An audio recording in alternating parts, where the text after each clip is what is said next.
TSE para assuntos relacionados a urnas eletrônicas. Boa tarde, senhores. Boa tarde aos alunos das universidades. Quero agradecer a presença aqui de todos os participantes da mesa, em especial do Dr. Gilson, juiz eleitoral daqui, que muito me honra estar aqui para participar desse debate. Bom, vou falar sobre segurança das urnas eletrônicas, vou me apresentar, mas antes quero falar um detalhe sobre essa figura que pergunta se a urna eletrônica é segura. Acho que a primeira lição que eu posso aqui apresentar é: a pergunta certa é: segura para quem? Tá? A segurança da urna eletrônica, tem que saber se ela está sendo segura para a pessoa certa. E quem são as pessoas certas no processo eleitoral, quem tem que ser protegidas no processo eleitoral? É o eleitor, que tem direito a votar, o candidato, que tem direito a receber o voto. Eles que têm que ser protegidos por essa segurança. Eu trabalho com essa questão da urna eletrônica desde o ano 1998. Eu fui votar na primeira eleição por urna eletrônica em 96. Achei estranho que o mesário digitava o meu número de título na máquina que estava conectada à urna. Quis me inteirar sobre como se daria a segurança do meu voto, e é do ponto de vista de eleitor, que votou nessa máquina desde 96, que eu fui procurar informações, fui procurar me informar e participar. Então, desde 98 comecei a participar disso. Eu comecei primeiro como assessor de alguns partidos políticos, assessor técnico, eu sou engenheiro. A partir de 2000 comecei a participar junto no TSE, no desenvolvimento, participar, que eu digo, acompanhar, né, como fiscal de partido, acompanhar o desenvolvimento dos sistemas eleitorais no TSE, a todas as eleições desde então. Desde 2009, nosso grupo, que acabou se formando, passou a ser denominado Comitê Multidisciplinar Independente, e fui observador eleitoral internacional na Argentina e no Equador em 2011 e 2012. O que eu vou falar para os senhores hoje são esses temas: princípios básicos do voto digitalizado, o que o sistema de voto digitalizado deve atender, as 3 gerações de sistemas de voto eletrônico que existem atualmente no mundo. Se der tempo, se não começar a passar muito do tempo, vou falar sobre a biometria nas eleições, e no final vou falar sobre a situação atual, a situação legal, a questão da lei do voto impresso, uma ação direta de inconstitucionalidade dessa lei e um projeto de lei contra a lei também. Eu queria, primeiro, antes de começar a entrar em cada um dos temas, dizer que eu estou muito alegre, muito feliz de estar vendo o meio acadêmico começando a se preocupar em discutir essa questão. É um assunto que aqui no Brasil ganhou a fama de ser a urna eletrônica segura, e por isso o meio acadêmico nunca se interessou muito em discutir isso. E é um assunto árido, é um assunto complexo. Ao longo da análise que eu vou fazer, vocês vão ver que existem motivos para a segurança da urna eletrônica ser mais difícil de ser implementada do que qualquer outro sistema. Existem características do processo que criam isso. E eu fico muito feliz em ver que a academia está começando a se interessar em discutir esse assunto do ponto de vista acadêmico, dar o peso acadêmico para essa discussão, e não ficar eu, como eleitor, dizendo que acho isso errado, aquilo errado. Então, o começo é sobre princípios e requisitos básicos do sistema eleitoral. A questão do voto eletrônico, ela não é, como disse o diretor que falou antes de mim, ela não é só uma questão tecnológica, não é só querer fazer um sistema seguro. A gente tem que fazer um sistema seguro, tecnicamente, mas com uma função social para isso. Ele tem uma finalidade social que tem que ser atingida. Então, além da parte tecnológica, tem que ver para que você está fazendo aquilo, o que você quer atender, qual é o objetivo que você tem que atender. Então, há um invólucro político e social que envolve a questão do uso da tecnologia no processo eleitoral, que tem que ser entendido por quem for estudar e participar desse processo, querer desenvolver ou fazer teses, estudar o assunto. Tem que entender que, além da tecnologia, além da criptografia super segura que você pode tentar fazer, você tem que ver se você está fazendo aquilo para uma finalidade social correta. E o que eu vou abordar aqui no começo é isso: quais são as características que a sociedade precisa para o seu sistema de voto eletrônico. Então, a primeira coisa que a gente fala é o princípio da inviolabilidade absoluta do voto. Eu precisei colocar a palavra absoluta para diferenciar a inviolabilidade do voto da inviolabilidade, por exemplo, telefônica ou bancária. A inviolabilidade, o sistema, as suas informações bancárias, financeiras, suas ligações telefônicas, você tem direito ao sigilo disso, mas se por algum motivo um juiz achar que é necessário quebrar esse sigilo, ele ordena a quebra desse sigilo. Ou seja, as informações estão guardadas em um lugar, mantidas sob sigilo, mas podem ser quebradas por ordem judicial. O voto eletrônico, aliás, o voto, não precisa ser eletrônico, qualquer voto, no sistema eleitoral, o sigilo do voto não pode ser violado nem por ordem de juiz. Por quê? Se houver a mínima possibilidade de um voto ser violado, quer dizer, saber quem votou, violar o voto significa descobrir qual é o autor dele, não descobrir qual é o conteúdo do voto, né? Qual é o voto, descobrir qual é o autor daquele voto. Se existe uma mínima possibilidade de se descobrir quem votou em quem, o coator, o agente que faz a coação, já se vale disso para convencer as pessoas que vai violar o voto, vai saber quem votou e quem, vai usar seu poder para oprimir os eleitores. A coação de eleitores é, no meu entender, a mais insidiosa das fraudes eleitorais, porque ela é uma fraude psicológica que ela pode ocorrer mesmo que o agente coator, aquele pessoal poderoso, não consiga violar o voto. Mas se ele conseguir convencer os eleitores que ele poderia violar o voto, ele já tem sucesso na coação. E, ao ter sucesso na coação, ele afeta o resultado eleitoral. Então, é necessário que o sigilo do voto seja absoluto para que não exista a menor dúvida que o voto, aquele sistema de votação, não permite uma quebra do sigilo do voto. Por exemplo, imagine só, estou fazendo uma concepção, não estou dizendo que é assim, não é? Que a urna eletrônica gravasse o voto e, junto com o arquivo onde está gravado o voto, ele gravasse o nome do eleitor, ou o número do eleitor, porque quando vocês vão votar, o número do eleitor é digitado. Se a urna gravasse no mesmo arquivo o voto e o número do eleitor, está estabelecida a correlação. Mesmo que se falasse, não, esse arquivo é secreto, ninguém pode usar, só o fato de existir esse arquivo, alguém poderia falar, olha, eu vou comprar o pessoal que guarda esses arquivos lá no administrador eleitoral e vou saber quem você votou. Então, se existisse esse arquivo, ele não existe, já seria suficiente para permitir a violação, ou seja, permitir a coação de eleitores. Por isso, a informação de quem votou em quem não deve nem existir dentro do sistema eleitoral. Ele não pode guardar essa informação lá em nenhum lugar para que depois falar, quando for necessário a gente quebra, porque não há condições de que possa ser quebrada essa relação.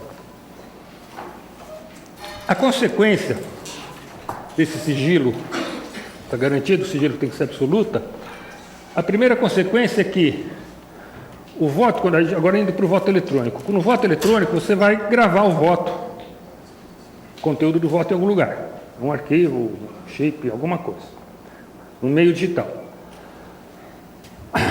Esse local onde o voto é gravado, esse registro do voto e o processamento digital do voto, não podem incluir nenhum dado nesse arquivo que permita o rastreamento do voto, saber de onde ele veio e para onde ele vai. Você não pode saber quem estava logado, que horas que foi dado o voto, que máquina que foi dado, nada disso. Mas aquela informação sobre o conteúdo do voto tem que ser totalmente independente de qualquer dado de rastreabilidade.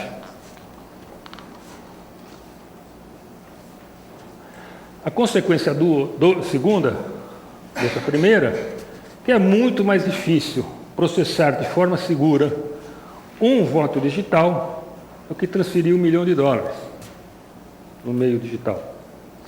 Qualquer transferência bancária, são bilhões, trilhões de dólares que são transferidos diariamente no meio eletrônico, O documento digital que transfere a informação de uma conta para outra, além de dizer, olha, são tantos milhões que é transferido de conta tal para conta tal, tem lá também, junto com eles, um monte de dados que dá rastreabilidade a esse documento digital. Vai a informação de que máquina que emitiu, quem que estava logado, a assinatura digital de quem emitiu, a assinatura digital da máquina que enviou. São um monte de informações que vão penduradas junto com a informação em si da transferência, que dão rastreabilidade ao documento, de maneira que, se descobrir que houve uma transferência ilegal de fundos, você pode rastreá-la e até desfazer, se for necessário. Tira o dinheiro de onde foi, põe direito. No voto isso não é possível. Você não pode, depois de apurar do voto, falar, não, esse voto foi dado àquele cara, está errado, não foi contado para esse, tem que contar para o outro. Vota, desfaz o voto. Não pode. Depois que apurou, acabou. A consequência, então, como o voto digital não pode ter nenhum dado de rastreabilidade, é muito mais difícil dar segurança a ele, segurança eletrônica, no sentido dele ser modificado, desviado, adulterado, do que, no caso, uma transferência de grandes valores.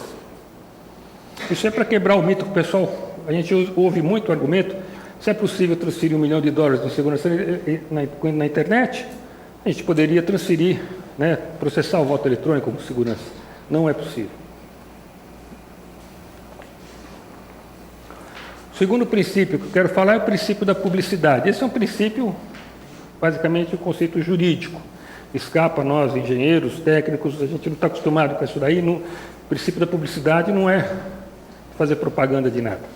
É um princípio jurídico que diz que as coisas públicas têm que ser públicas, a informação sobre as coisas públicas tem que ser públicas. Por isso que é chamado princípio da publicidade. É um princípio do direito que é usado para analisar as leis. Quer dizer, um juiz, quando vai analisar uma lei, ele, além da letra da lei que ele está lendo, ele precisa ver se aquele caso que ele está analisando se enquadra naquilo, e para fazer essa análise de adequação da lei, ele se baseia em princípios, e o princípio da publicidade é um deles. O princípio da publicidade diz que as coisas públicas têm que ser públicas. E, dentro desse quadro do princípio da publicidade no processo eleitoral, eu acho muito importante destacar a jurisprudência estabelecida em 2009 pelo Tribunal Constitucional da Alemanha.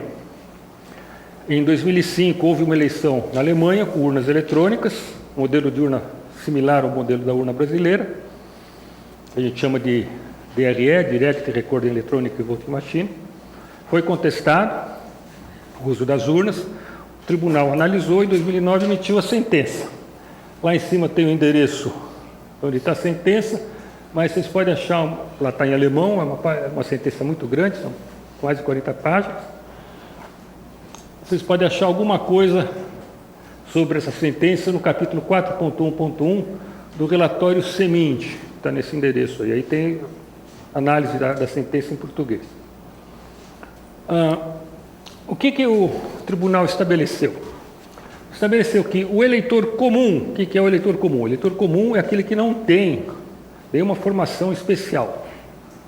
Ele não precisa ser um técnico em criptografia para analisar, saber que a assinatura digital do software está correta, por isso, então, o voto dele está garantido. Tá? Ele não tem esse recurso. Então, esse eleitor que não tem esse recurso, tem o direito de conferir, com recursos próprios do eleitor, o registro e o processamento do seu voto. Vocês votam na urna eletrônica brasileira, hoje. Vocês veem o voto na tela, que vocês escolheram, e confirmam.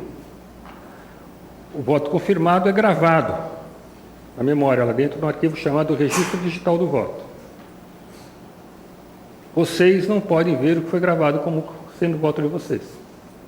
Vocês não sabem. Como que vocês vão saber que o que foi gravado é o voto de vocês? Ou seja, votando nesse sistema de urna eletrônica, vocês, eleitores, não têm como, com recursos próprios, saber se o registro e o processamento do seu voto foi correto. Outra coisa que eles estabeleceram é o direito do candidato. O candidato tem o direito de acompanhar e conferir, com recursos próprios, a contagem dos votos que lhe foram dados. Vejo, por exemplo, na nossa urna eletrônica, o que acontece? Ela tem um software no qual foi desenvolvido no TSE, uns meses antes da eleição. Sobre esse software foi colocado assinaturas digitais do próprio TSE, os juízes, o Ministério Público e os partidos interessados em participar também podem ir lá e colocar assinatura digital. Aí, esse software, teoricamente, é honesto. Ele conta os votos e registra corretamente. E vai contar para o candidato corretamente. Teoricamente, é isso. Mas como o candidato pode saber que naquela urna, naquele dia, estava aquele software, estaria contando corretamente o voto dele? Então, se permite hoje que se faça uma, abre aspas, verificação da assinatura digital.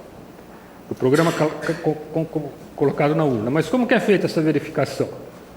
Se liga a urna, chama os partidos, chama o Ministério Público, liga a urna, isso é feito os dias antes da eleição, ligam a urna, depois que ela está preparada e lacrada,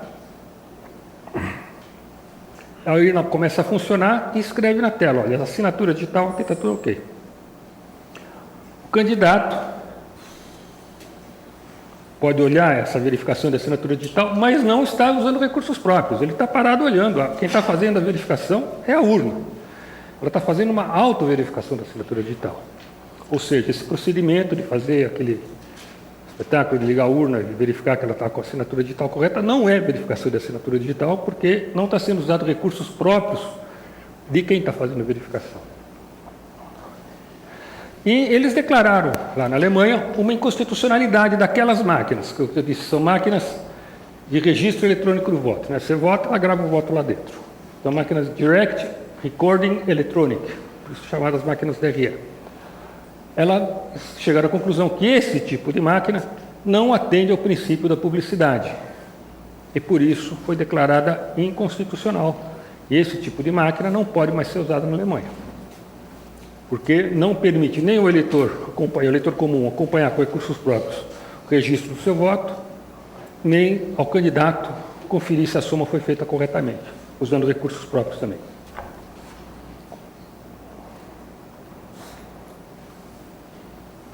Bom, eu falei aqui em princípio da inviolabilidade, do segredo do voto, falei em princípio da publicidade, que tudo tem que ser público. Parece que tem um conflito aí. Realmente, essa é a questão do voto eletrônico, a dificuldade em fazer ele seguro e correto e transparente, tudo ao mesmo tempo. O que deve ser absolutamente secreto é o autor do voto. Mas o conteúdo do voto deve ser absolutamente público. Eu vou contar para vocês uma velha piada que eu vi pela primeira vez quando eu fui convidado para participar de uma audiência pública no Senado Federal no ano de 2001. O vice-presidente do TSE, então, era o ministro Nelson Jobim, foi convidado para essa audiência pública, eu iria falar, no final não pude falar, falou só ele, e ele contou essa piada que eu vou falar para vocês. Depois eu descobri que a piada era velha e muita gente que eu já conhecia com outras versões. Que diz o seguinte: antigamente, para quem não sabe, aqui tem muita gente jovem, uma das formas de fazer o voto manual, antes da eletrônica, o eleitor ia no local de votação, recebia um envelope vazio, em branco, ia até a cabine, lá tinha vários, que a gente chamava de santinho, um folheto para cada candidato, ele escolhia o candidato que ele queria votar, punha no envelope, fechava, levava para a mesa e enfiava o envelope dentro da urna. Esse era o procedimento normal de votação. A piada era o seguinte, que num curral eleitoral, estava a fila de eleitores para votar, chegou o coronel com um monte de envelopes, começou a distribuir envelope para cada eleitor, falou, olha, vai lá e coloca esse envelope lá dentro, vai lá e coloca esse envelope lá dentro. Todo mundo, aceitando a autoridade dele, aceitava. Um deles, os eleitores, pegou, abriu o envelope, foi ver o que tinha lá dentro. Ele falou, não, pera aí, vocês não sabem que o voto é secreto? Bom, o que deve ser secreto não é o conteúdo do voto. O que deve ser secreto é o autor do voto. Vocês estão dando risada, mas eu vou falar mais adiante sobre uma ação de constitucionalidade, sobre uma lei que está em vigor, que houve uma ação contra ela, a lei foi suspensa, discute essa questão do voto impresso. Né? E no voto, que venceu na admissibilidade lá da ação, na verdade, para suspender a ação provisoriamente, a medida cautelar, a juíza que deu voto, que é a atual presidente do TSE, a ministra Carmen Lúcia, ela disse o seguinte: se o voto é secreto, para que imprimi-lo para o eleitor poder conferir? Ela disse exatamente essa piada, quer dizer, ela tratou a gente como se a gente fosse aquele pessoal que está dentro do curral. Você não pode ver nem teu próprio voto. Né? Ou seja, uma inversão desse conceito. Sempre então lembrar que secreto é o autor do voto. O conteúdo do voto tem que ser transparente. O eleitor pode saber se o voto dele está lá gravado direito, claro, dentro da sessão eleitoral, né? Ele pode ver se está gravado direito, depois que ele sair ele não pode ver, pode provar em quem votou. E fora da sessão eleitoral, durante a apuração, o candidato pode ver se aquele voto está sendo somado daquele resultado que vai ser publicado. Bom, foram os dois primeiros princípios mais importantes. Vamos para o terceiro princípio, que é o princípio mais novo. Esse é específico sobre a questão do voto eletrônico. Não existia antes do voto ser eletrônico, não tinha esse princípio, que é o princípio da independência do software em sistemas eleitorais. Esse princípio foi criado em 2006 por Ronald Rivest, do MIT, John Wack, do National Institute of Standards and Technology. Tem o endereço dela aí, e se vocês quiserem procurar no Wikipedia em português, procure independência do software no Wikipedia, que tem. Esse conceito diz especificamente assim, formalmente: o sistema eleitoral é independente do software, claro, sistema eleitoral eletrônico, né? O sistema eleitoral é independente do software se uma modificação ou erro não detectado no seu software não pode causar uma modificação ou erro indetectável no resultado da apuração ou na inviolabilidade do voto. Na verdade, o Rivest e o Wack, eles só vieram até aqui. Esse inviolabilidade do voto, quem colocou aí fui eu, por conta própria. O Rivest, eu não sei para quem conhece, ele é um inventor da técnica de criptografia assimétrica que gerou o protocolo de assinatura digital chamado RSA. Ele é o R do RSA. É o sistema de criptografia usado em assinatura digital mais usado no mundo todo, o maior sucesso. Ou seja, o Rivest é um dos maiores criptógrafos do mundo, né, criptógrafos vivos hoje em dia. E o sistema dele, o RSA, é usado pela Justiça Eleitoral, pelo administrador eleitoral brasileiro, na criptografia que ele faz dos votos, na assinatura digital que faz para verificação da integridade do software, tudo se usa o sistema RSA do Rivest. E o Rivest está dizendo isso, que, ele disse mais aqui, ó, propomos que sejam preferidos sistemas de votação independentes do software e que sistemas de votação dependentes do software sejam abandonados. Então, quem está falando isso é o inventor da técnica de assinatura digital que o TSE usa para dar confiabilidade aos seus sistemas. Se eu perguntar para o pessoal do corpo técnico do TSE, lá da Secretaria de Informática, o Dr. Janino, por exemplo, vai falar que o sistema usa assinatura digital para garantir que o sistema não é alterado, que o programa é o mesmo, que é original, que os partidos podem verificar, tudo isso daí. E quem diz que essa técnica de assinatura digital não é suficiente para garantir a qualidade do software eleitoral é o inventor da técnica que o TSE usa.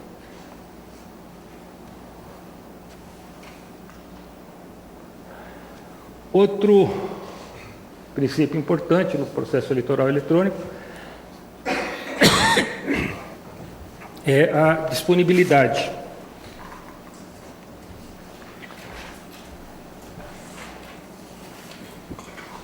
Disponibilidade, o senhor sabe, o sistema tem que funcionar, né?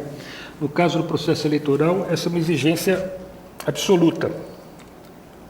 Não pode o sistema não funcionar no dia da eleição, ou funcionar numa cidade e não funcionar na outra. Você não pode adiar a eleição para o dia seguinte, vota amanhã que hoje não está funcionando, amanhã a gente vai pôr em pé o sistema e vai votar. Não pode. A eleição tem que ocorrer no mesmo... A eleição tem que ocorrer no mesmo local e na mesma hora para todo mundo. Então, esse é um requisito complicado, né? O sistema eleitoral, porque você tem que resistir a ataques do tipo DOS, né? Denial of Service, são aqueles ataques de pessoas que tentam derrubar o sistema, de algum jeito ou de outro, e tem que ser uma resistência forte sobre isso. Eu vou dar aqui um exemplo para vocês, para deixar contar mais uma piadinha, que não é piada, deixar um pouco mais leve o negócio. Um exemplo de ataque DOS, que eu fiquei sabendo que ocorreu, no interior do Maranhão em 2008, e que não tem nada de tecnológico. Um cidadão foi votar lá na cidade de Timon, cidade pequena, não é tão pequena, em termos do Maranhão é grande, e não gostou lá, foi votar, não conseguiu enxergar o voto direito, porque tem aquele problema do contraste da urna, se não tiver com contraste bom, a foto não aparece direito, ele tinha alguma deficiência, não conseguia enxergar o voto, ficou bravo, reclamou, não votou, foi embora. Quando o eleitor não vota, ele se identifica na urna eletrônica, mas não vota em nada, para nenhum cargo, ele pode, depois, voltar mais tarde e tentar votar de novo. Se ele já votou para algum cargo, não, aí ele não pode votar mais.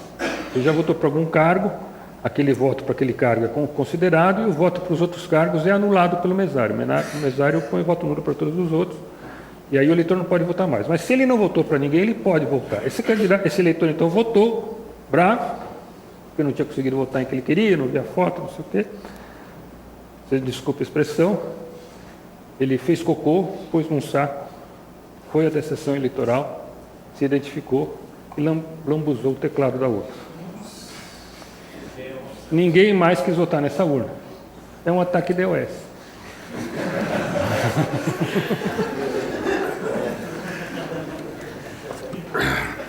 Então você vê que às vezes não precisa de alta tecnologia.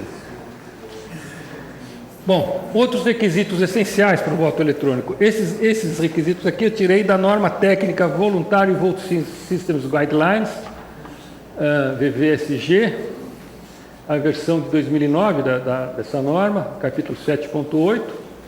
É a única norma técnica que eu conheço que fala sobre, estabelece regras ou critérios para sistemas eleitorais eletrônicos. É americana e ela não é obrigatória, ela não é mandatória, ela é voluntária, né?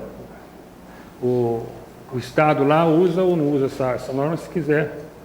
Mas ela estabelece critérios que deviam ter sistemas eleitorais eletrônicos para serem confiáveis. Basicamente, o que eles fazem é recomendar a adoção do princípio da independência do software, ou seja, que sistemas eleitorais, para ser confiáveis, têm que ser independentes do software. Depois eu explico como é que pode fazer isso. E ele sugere, então, esses 4 pontos lá nessa norma. Ao menos 2 registros de cada voto devem ser produzidos. Um voto é gravado em 2 registros dependentes. Um desses deverá ser armazenado em meio que não possa ser modificado pelo sistema eletrônico de votação, de modo que ambos os registros não estejam sob controle do mesmo processo digital. Não adianta você gravar o voto numa memória do disco e uma outra gravação em outra memória do disco, que se o mesmo sistema, o mesmo software puder controlar as 2 gravações, não atende esse requisito. Antes de deixar o local de votação, o eleitor poderá conferir a equivalência entre os 2 registros do voto. Ele poderá ver na máquina lá se um registro eletrônico, se o outro registro são equivalentes. Os processos de verificação dos registros devem ser independentes entre si e ao menos um deles deve ser conferível diretamente para o eleitor. Quer dizer, um dos registros do voto, o eleitor pode ver através da máquina. A máquina mostra para ele pelo visor e ele vê. Está gravado na memória o voto e vai mostrar no visor para ele o que está gravado.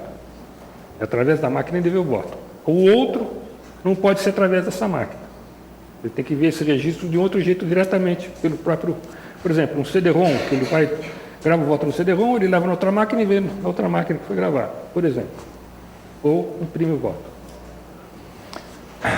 Deve haver uma correlação exata entre os registros do mesmo voto por meio de identificadores únicos. Ou seja, na hora da apuração, você pode fazer a soma de um conjunto de registros de votos ou do outro, e deve ser possível saber esse voto desse registro, desse conjunto, correspondente àquele voto daquele conjunto. Pode fazer correlação bionífica entre os 2 registros de cada voto.